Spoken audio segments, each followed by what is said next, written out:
ఆదిలాబాద్ జిల్లా బెల్లంపల్లి శాసనసభ్యుడు దుర్గం చిన్నయ్య కుటుంబ సభ్యులకు బెదిరింపు రావడం స్థానికంగా కలకలం రేపింది.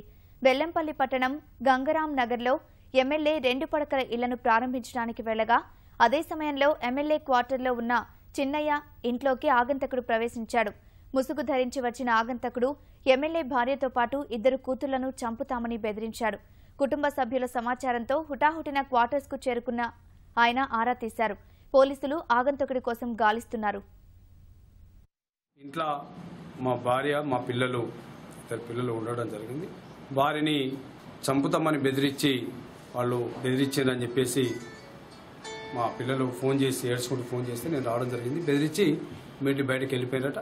డైరెక్ట్ హాల్లోకి వచ్చి డైరెక్ట్ బెదిరేయడం జరిగింది. చంపుతామని బెల్లంపల్లి ఇమీడియట్లీ బెల్లంపల్లి వదిలి బెల్లంపల్లి కాల్ చేసి వెళ్ళిపోవాలని చెప్పేసి మరి వార్నింగ్ ఇవ్వడం జరిగిందట.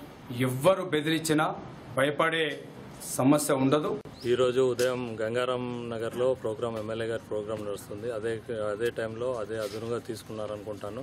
ఒక దుండగుడు ఎమ్మెల్యే గారి ఇంట్లోకి ప్రవేశించి బ్లాక్ ఉంటాడు, హైట్, చెవిలో పోగుంటుందట. అతనికి ఇంట్లోకి ప్రవేశించి మీరు బెల్లంపల్లిలో ఉండొద్దు, బెల్లంపల్లిలో ఉంటే మేము మీ సంగతి చూస్తాం, మీ భర్త సంగతి చూస్తామని ఎమ్మెల్యే గారి వైఫ్కు బెదిరియటం జరిగింది. దానిపైన మేము కేసు రిజిస్టర్ చేసి ఇన్వెస్టిగేషన్ చేస్తున్నాము. అతన్ని త్వరలోనే పట్టుకుంటాం.